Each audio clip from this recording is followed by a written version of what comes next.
एक जंगल में एक शेर रहता था।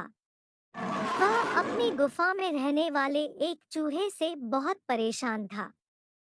उसने कई बार चूहे को पकड़ने और मारने की कोशिश भी की, लेकिन हर बार चूहा भागकर अपने बिल में छुप जाता था। एक दिन जब शेर गुफा में सो रहा था, तब चूहा अपने बिल से बाहर निकला और शेर के बाल काट दिए। जब शेर उठा तो उसने देखा कि उसके बाल कटे हुए हैं।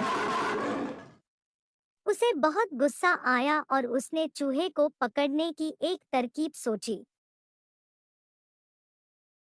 वह जंगल में गया और अपनी गुफा में एक बिल्ली को रहने के लिए ले आया।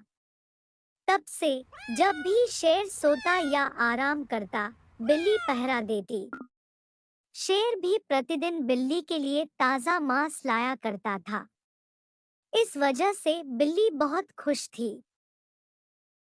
दूसरी ओर बिल्ली के डर से चूहा अपने बिल में ही रहता। खाने पीने के लिए भी वह बिल से बाहर नहीं आता था।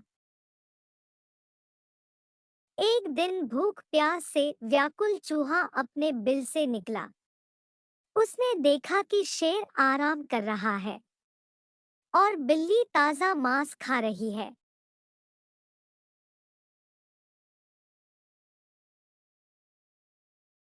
लेकिन बिल्ली बहुत चालाक थी। जैसे ही चूहा बाहर आया, बिल्ली उस पर झपटी और उसे खा गई। वह बहुत खुश थी।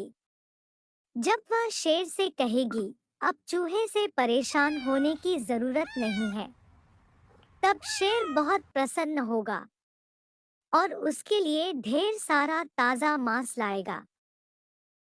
जब शेर नींद से जागा, तब बिल्ली ने उससे कहा, इसने चूहे को मार डाला है। बिल्ली की बात सुनकर शेर बहुत खुश हुआ। अब शेर की समस्या हल हो गई थी, तो वह बिल्ली अब उसके किसी काम की नहीं रही।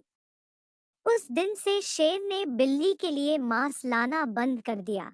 बिल्ली को एहसास हुआ कि शेर केवल चूहे के कारण ही उसे मांस दे रहा था। अब शेर को उसकी जरूरत नहीं है, इसलिए बिल्ली गुफा से चली गई। दोस्तों, जब तक किसी को आपकी आवश्यकता होगी, वे तब तक ही आपके साथ अच्छा व्यवहार करेंगे।